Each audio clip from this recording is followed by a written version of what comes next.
Bonjour, je m'appelle Jessie, je suis votre infirmière aujourd'hui pour votre rendez-vous au CLSC de suivi. Donc, vous, votre nom, c'est? Moi, c'est Serge Jolicoeur, enchantée. Moi, c'est Madame Smith. Est-ce que je peux vous appeler par vos prénoms? Oui. Aujourd'hui, on va mener une entrevue d'environ 10 à 15 minutes afin de mieux comprendre ce qui se passe avec votre famille, comme votre dynamique familiale, pour personnaliser vos soins. Donc, est-ce que ça vous convient? Oui. OK. Donc ici, on voit l'écocartes et le génogramme. Est-ce qu'on vous a expliqué c'est quoi?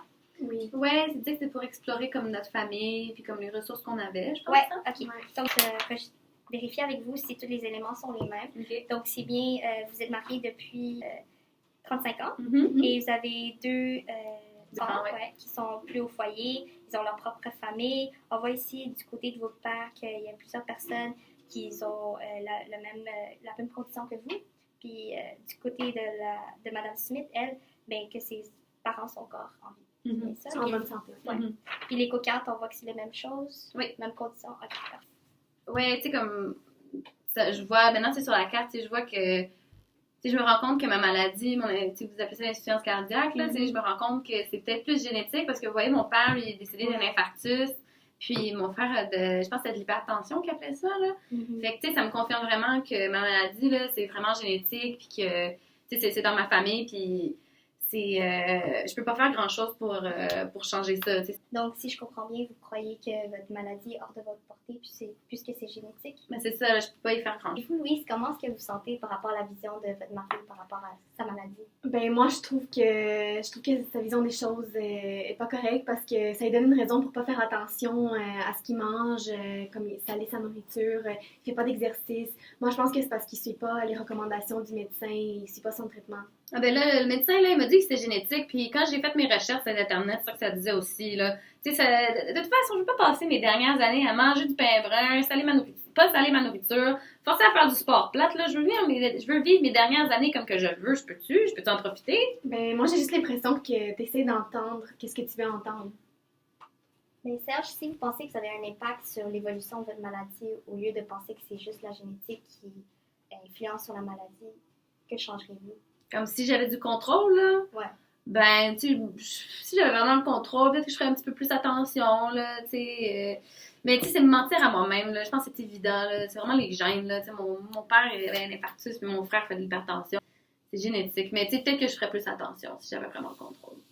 Serge, comment est-ce que vos rôles ont changé depuis le diagnostic de votre maladie? Ben j'aime pas vraiment parler de mes sentiments, là. Tu sais, je suis l'homme de la famille, puis pour moi, un homme, ça montre pas de signe de faiblesse, puis c'est fort, là. Mais, tu sais, je trouve que je travaille moins, puis je ramène un petit peu moins d'argent, tu sais, j'en fais moins que j'en faisais, mais c'est quand même moi l'homme de la famille, là. Ça a quand même pas changé tant que ça. Et vous? Ben moi, pour ma part, j'ai pris ma retraite anticipée pour prendre soin de mon mari. C'est moi sa soignante principale. Puis aussi, je suis moi la femme au foyer, donc j'ai toutes les responsabilités, les tâches ménagères, là, comme mon mari ne peut rien faire parce qu'il s'essouffle vraiment rapidement. Ben, je peux rien faire. Et vous, Serge, vous pensez que c'est qui est le plus affecté par le diagnostic? Oh, je pense que c'est ma femme. Ouais. Ouais, ma femme, là, elle a beaucoup, beaucoup d'anxiété, là, depuis que je suis tombée malade, là. Et puis elle me remet ça sur le dos beaucoup. Tu sais, elle dit que je m'occupe pas de moi-même, mais je pense que c'est elle là, qui a le plus de problèmes avec ça. Là, moi, je vis bien avec ça quand même. Là, c'est pas tant pire. Là. Je pense que c'est elle. Ben moi, pour ma part, je suis d'accord que c'est moi qui est plus préoccupée parce que Serge, je trouve qu'il néglige ses soins. Puis moi, je me sens responsable. Je prends tout sur mes bras. Tu sais, je suis pas capable d'entrevoir un avenir positif pour lui. J'ai vraiment peur de le perdre. J'ai peur qu'il meure. Donc, c'est ça qui est difficile pour moi. J'ai pas envie de le laisser mourir. Avec toutes les nouvelles responsabilités qui viennent avec le diagnostic de la maladie et en étant un proche aidant, c'est tout à fait légitime que vous vous sentez comme ça. Ouais, c'est vraiment... Donc, si je comprends bien, Louise, vous pensez que votre mari va bientôt mourir, donc vous êtes très inquiète pour lui, donc vous le surprotégez. Et Serge, vous pensez que votre maladie est juste génétique et qu'elle est hors de votre portée, c'est pour ça que vous vous sentez impuissant, ce qui fait que vous évitez de s'impliquer dans vos soins. C'est bien ça? Oui, moi, je me sens vraiment responsable parce que j'ai l'impression qu'il fait rien pour ses soins. Puis, je sais que je reste protectrice, mais c'est parce que Serge, il fait rien. Eh bien, quelle différence noterez-vous si, au lieu de croire que votre mari néglige ses soins, vous verrez plutôt qu'il veut juste vivre pleinement sa vie? Est-ce que c'est comme ça que tu te sens? Ben oui, tu sais, c'est toujours toi qui fais tout pour moi, puis moi, je veux vivre ma maladie à ma manière, là, tu sais, j'ai envie de profiter de mes dernières années, puis c'est vrai, tu sais, que je devrais t'écouter un petit peu plus, mais je sais que tu m'aimes, mais à un moment donné, tu sais, moi, c'est ma vie, puis je veux le faire à ma façon. Dans vos habitudes de vie, vous avez mentionné que vous n'aimez pas faire des sports plates. Est-ce qu'il y en aurait peut-être un que vous aimez? Ben, moi, j'aime vraiment ça faire du golf. Du golf. Ouais. OK. Et que pensez-vous de faire du golf peut-être avec votre fils? Ça vous donnerait du temps peut-être à rapprocher vos liens et ça donnerait aussi du temps, Louise, de passer du temps avec vos petits-enfants. Ouais, c'est vrai que t'aimerais ça, hein, passer plus de temps avec, Ouais. avec les petits bouts, ouais. C'est vrai que si tu ferais du golf avec notre fils, ben, je me sentirais plus en sécurité Mm. parce qu'il va être avec toi.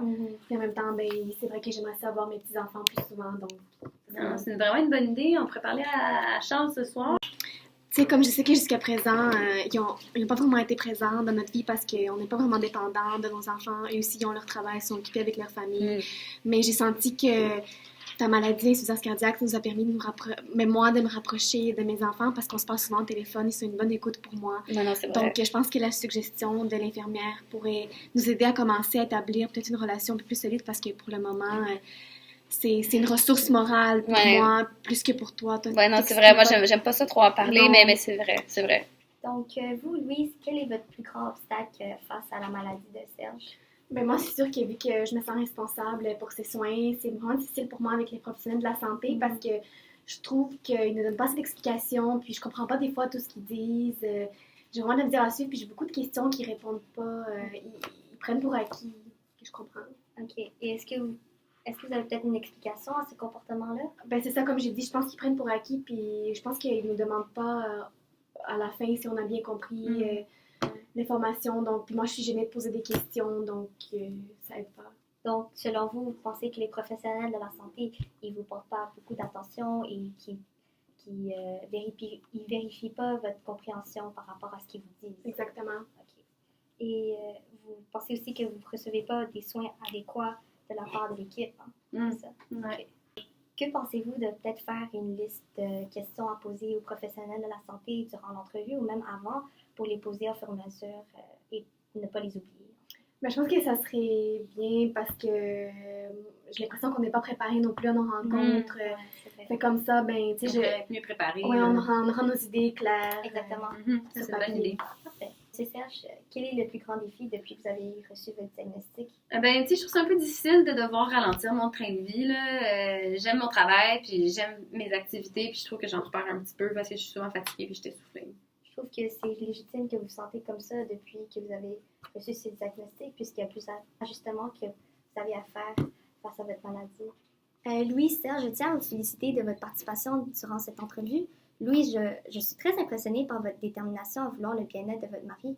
Je vois que vous êtes très impliquée dans ses soins et que vous avez pris d'initiatives pour la gestion de sa maladie. Vous, Serge, je veux souligner votre capacité à pouvoir exprimer vos émotions pendant l'entrevue, car vous avez quand même mentionné que c'était difficile pour vous de verbaliser vos émotions. Je suis surprise de votre résilience à vouloir continuer de vivre votre vie malgré cette situation difficile. D'après ce que j'ai observé durant cette entrevue, je suis confiante que vous avez les habiletés nécessaires pour vous adapter à la situation grâce à vos ressources que vous avez en main, comme vos enfants. J'anticipe notre prochaine rencontre et vos enfants sont les bienvenus s'ils veulent se présenter. Parfait. Merci beaucoup. Bonne journée. Merci.